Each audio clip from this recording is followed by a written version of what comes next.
Dakti Recruitment Khlaijaknani Sanmungo Strangsalo Haina Hai Radiographers Sakham Bedekni Dagi Phangni Thani Deputation Yapharkha Unemployed Radiographers Adongrok Yago placard Ye Dakti no Recruitment Khlaijaknani Sanmungti Shaka Borok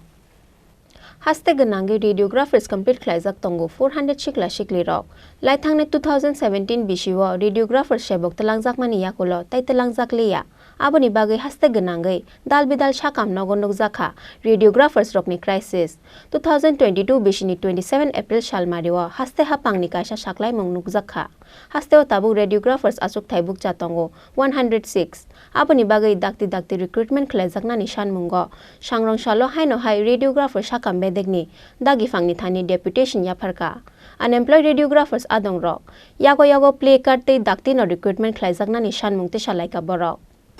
গত ইলেকশনের আগে আমরা DHS এর কাছে এসেছিলাম তো আমরা deputation দিয়েছিলাম তো স্যার আমাদের আশ্বাস দিয়েছিল আমরা রেডিওগ্রাফার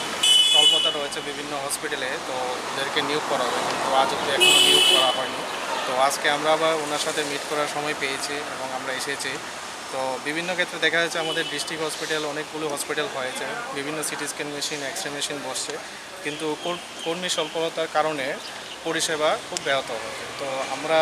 আপনাদের মাধ্যমে মাননীয় মুখ্যমন্ত্রীর কাছে আবেদন করছি যে আমাদের রেডিওগ্রাফার শীঘ্রই নিয়োগ করুক এবং স্বাস্থ্য ব্যবস্থার উন্নতি করুক তো আজকে আমরা ডিএইচএসের সময় পেয়েছি দেখি ওনার সাথে কথা বলে আমরা কী বলতে পারি উনি কি আশ্বাস দেন আশা করি আমরা আশারূপ ফল পাবো তো এই নিয়ে আমরা আজকে ওনার সাথে মিলিত হওয়ার চেষ্টা করছি। আপনারা কতজন আছে? আমরা পুরো ত্রিপুরাতে মোটামুটি 350-400 মতো বেকারত্ব আছে। ভ্যাকেন্সি কতগুলি আছে? ভ্যাকেন্সি আমাদের অ্যাকচুয়ালি 2022-এ 27 তারিখ আমাদের একটা গভর্নমেন্টের নোটিফিকেশন বেরিয়েছিল তো এখানে আমাদের বলা হচ্ছে যে 106টার উপরে ভ্যাকেন্সি রয়েছে আর এটা ডেট হচ্ছে আপনার 27/4 একটা নোটিফিকেশন গভর্নমেন্ট অফ ত্রিপুরা থেকে এসেছে 27/4-এ তো 106টা অবধি ভ্যাকেন্সি আছে কিন্তু এখন অবধি নিয়োগ নেই। তারপর কতদিন ধরে এই নিয়োগ নেই? 2017-এ তো লাস্ট নিয়োগ হয়েছিল তারপর থেকে এখন আর কোনো নিয়োগ হচ্ছে না তো বিভিন্ন জায়গাতে মেশিনগুলো আসছে নতুন টেকনোলজি বসছে কিন্তু কর্মী স্বল্পতার কারণে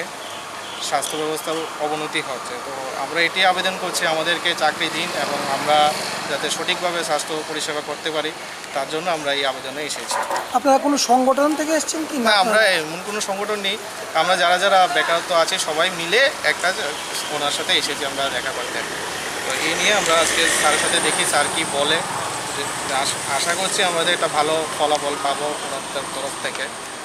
তো এই নিয়ে আজকে আমাদের ওনার সাক্ষাৎকার। Raja Khorang Lini Simi Pranam Nikok Thum Chini Khorang